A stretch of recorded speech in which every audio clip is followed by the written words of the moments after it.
guys, welcome back. For today's video, I have a fun tutorial on how to make some springtime DIYs. To share with you guys some ways of creating some accessories for you guys to use during the springtime or during the Easter vacation, because I know we all have 1 week long of vacation, especially for kids that are in school. But first, if you wouldn't mind, go ahead and click that subscribe button and make sure your notification bell is turned on so that you get my latest videos and we can stay in touch. And now, let's get started. To make this rabbit phone case that I totally adore, I'm taking the Martha Stewart's Crafts Collection template or stencil, whatever you guys want to call it, and I'm gonna use the bunny shape and trace it onto the sticky paint color sample that I got here from, I believe, Walmart.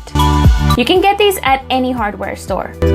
We cut the bunny silhouette out and stick it onto the inside of a clear phone case. Now I'm taking a soft pink nail color like this one from Wet n Wild, and I'm gonna make an outline of the bunny with it. Let it dry, and then we pour some clear nail polish all over the case so that we can attach this beautiful 3D nail art all over it.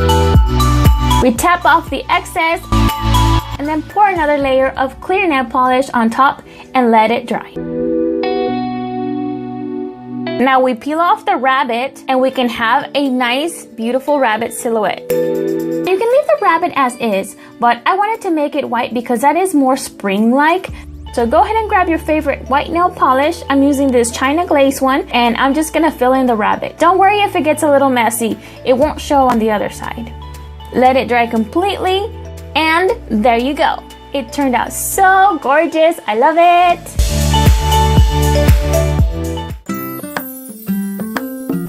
Don't you hate it when you struggle to find the perfect jewelry for an outfit? I decided to make my own, and now you can too. I started out by rolling some oven baked clay, and I punched out some egg shapes with this clay cutter. Then I went ahead and poked a hole from one side to the other with an eye pin so that I can insert a thread or cord on each single one of them. Then I popped them in the oven for 10 minutes at 275 degrees. You can design whatever colors, whatever designs you want on your necklace eggs, but I'm gonna go ahead and give you guys some ideas with this short little time lapse.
I'm taking some beading wire and some beads to complete my necklace. Just put the eggs through the little holes in whatever order you want them, and then put the beads at the end. I'm using 2 pink ones and a white one. Then simply attach a lobster clamp to make your necklace. It's so cute. I really like it. It's the perfect springtime accessory.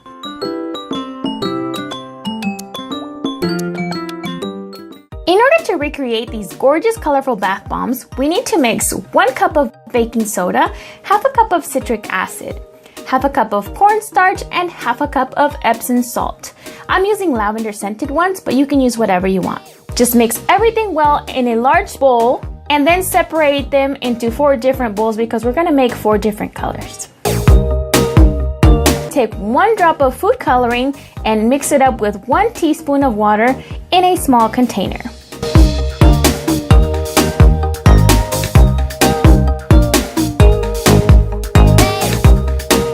Add some food coloring to the bowl slowly and very little at a time into each bowl with the bath bomb mix.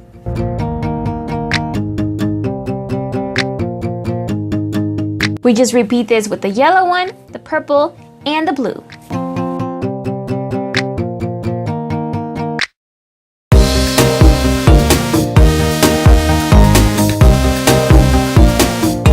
Now I'm going to use a large plastic egg that I got from the dollar store, and we're gonna tightly fill it up in whatever pattern we feel like.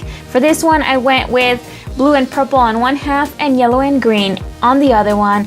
And then the yellow and green didn't get filled all the way to the top, so I just went ahead and collected all the little crumbs because what's the point of having all that left over, right? But anyways, we just gotta let this sit for a day or two until it's dry, and then we're ready to use it. And now for the moment of truth. Check it out!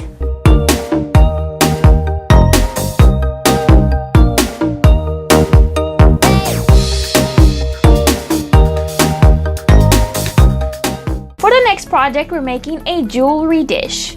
To start, we need to roll out and flatten some air dry clay. I'm using the Crayola brand because it's fun and non-toxic. Now, I'm taking this daisy-shaped fondant cutter or cookie cutter if you have one, and I'm gonna punch out 15 little daisies. Set those aside until they're dry. Once our daisies are hardened, it's time to start making the bowl. Roll out a large chunk of clay, I would say about half a centimeter thick. And then take a medium bowl and trace around it so that we can place the clay inside and gently press it in to form the bowl shape and smooth out the edges. Next, we need to take our dry and hardened daisies and gently press each one of them all around as evenly as possible. Let it dry for a couple of days, and then it's time to paint. Feel free to decorate yours however you want. I gave it a white coat all over it so that my colors stand out. The bottom with green acrylic paint to resemble some grass, and bright yellow for the daisy center, and then green again going up towards the daisies to give it a grass or wildflowers look. I want my little dish to look like stuff that I would see in my backyard, so I went ahead and drew bees and the daisies and other little flowers in the center. So I'm gonna give you guys a time lapse of all of that.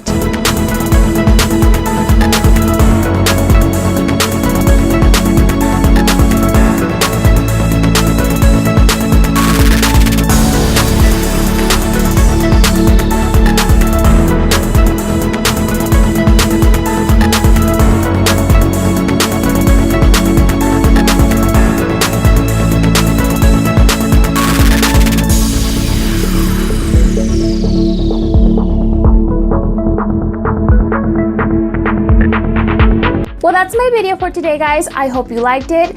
And go ahead and give it a thumbs up if you did, and subscribe to keep in touch. I want you guys to let me know in the comment section down below what your favorite accessory item is during spring. I'm gonna end this video now. Thank you so much for watching, and I will see you very soon. Fendora out.